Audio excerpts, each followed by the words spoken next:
picture this, if you will, for a moment. Suspend your disbelief. So picture this. You're sitting, you're lying on the floor of your heavily carpeted living room. You're sitting in front of the big ass box TV. You're 5 years old. You know those big ass TVs that we all had there? They look like boxes and they're big, and the sound of the TV static to a point. Now you're lying on the top of the floor with your legs crossed behind you, and you're about to put in a movie. You take out the old box of VHS tapes, it's around like early 2000s, so those things are still a thing. And you pull it out, and you pull it out for Indiana Jones, Temple of Doom. You open it up, pop it into the VCR, and boom, it plays on.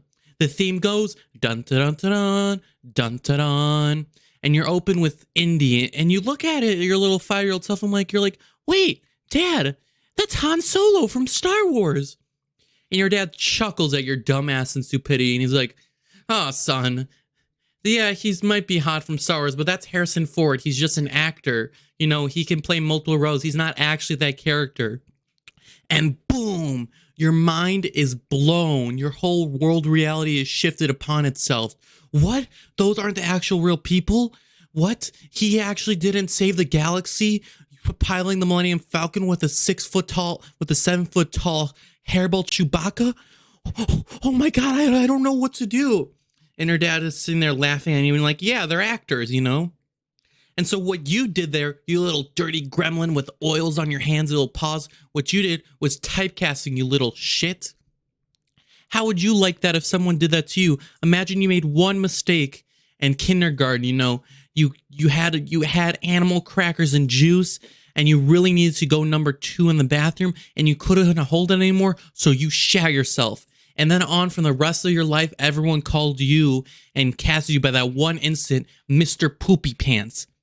First grade, Mr. Poopy Pants. When you got your first kiss, she called you Mr. Poopy Pants.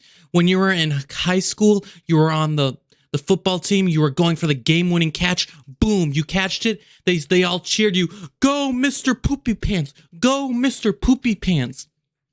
When you got that big promotion at your job, they got you a cake that said, congratulations, Mr. Poopy Pants. How would you like that if they did that to you, Mr. Poopy Pants? Typecasting is a very common thing in media, and specifically for actors. Let's actually pull up and let's see what the definition of typecasting is. Typecasting, according to Wikipedia, is in film, television, or theater. Typecasting is a process by which a particular actor or actress becomes strongly identified with a specific character, one or more particular roles, or character having the same traits or coming from the same social ethnic groups. Now, I know that's a lot of big words and a lot of mumbo jumbo humbo, but basically typecasting boils down is that an actor gets known for one specific role that they do. For our example we used earlier, Harrison Ford being known for Han Solo, and now that he's only associated with that role, which makes it harder for them to get future jobs, roles, and it's all in all frustrating. And because the audience and people who view that character and that actor can only see them as that one character.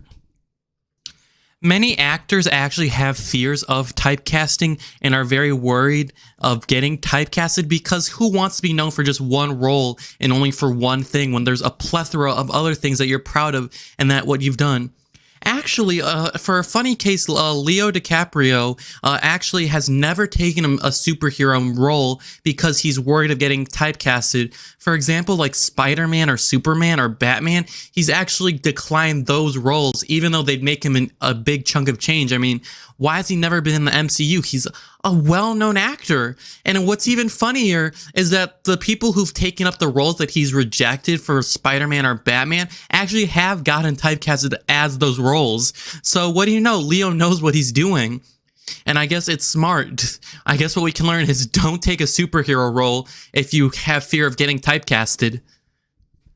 While typecasting does occur a lot in film and TV, it does occur in other forms of media. For example, the platform that I'm recording this video for right now, YouTube. Like, for example, like Markiplier being known for Five Nights at Freddy's, PewDiePie known for playing horror games, Logan and Jake Paul being known for their vlogs. Yeah, typecasting can hurt and other things where YouTubers be known for a specific type of videos that they did or their most popular videos, and when they try and break out of that and do new things, they get a lot of backlash, and they they do not so well. And so for today's topic of this video, we're going to talk about how typecasting, specifically with YouTubers, and I guess just media in general, restricts the flow of creativity, and how do we get out of it, and why does it even restrict our creativity and flow? Well, for one, typecasting obviously puts you in type of a box and checks off saying that you can only be this one thing. You were good at this one thing. For example, for a YouTube video, you were good at pranks. So now, if let's say this YouTuber tries to do another type of video style and content that is not pranks, everyone and their grandmother is going to be in their comment section. Oh, what happened to the pranks? Where are the pranks? We like when you do the pranks. Why are you trying something else? We don't like this.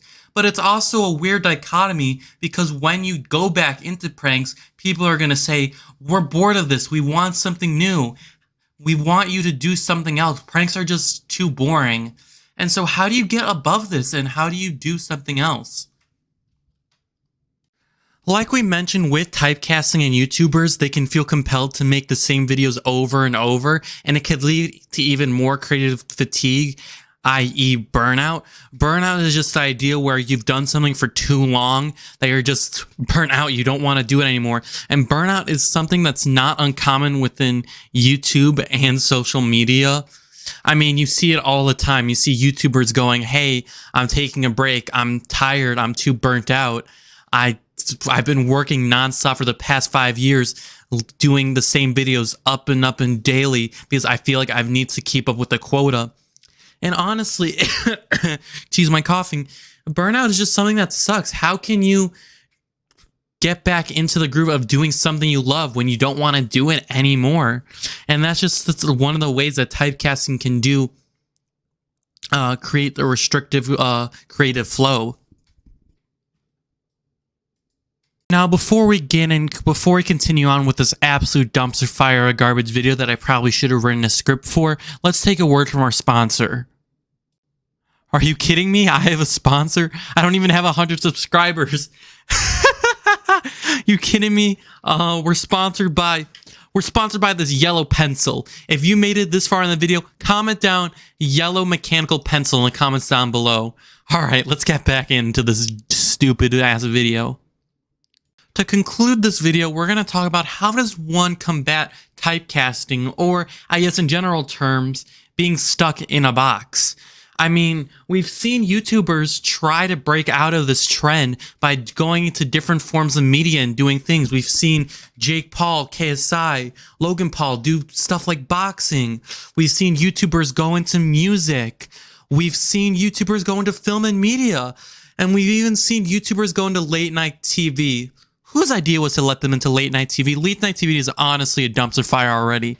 But with each circumstance and instance, we see them going into a different type of media and trying something new. There's always a backlash, like we said before, from their audience saying, oh, this is different. It's not the same. Because YouTubers, their videos and their style and their type of content doesn't translate to other forms of media. YouTube is heavily edited, quick cut type of content where you can feel interacted with the viewer and you get up close and personal and create a parasocial relationship where you feel like you really get to know the person. I mean, even me right now, don't you feel like you know me a little bit better because I'm talking to you directly, looking into your eyes through the camera with the microphone, and it just feels like old two friends having a good old chat.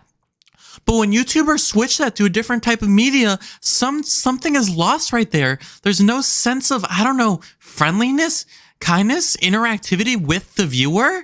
I mean, sure, with other forms of media, you can have parasocial relationships, or you can feel like, you love the person, or you can feel like a fan of them, but just something about YouTube and sitting down in front of a laptop or your computer while you're eating or gaming is just an experience altogether. I know this is a little bit sidetracked, but yeah.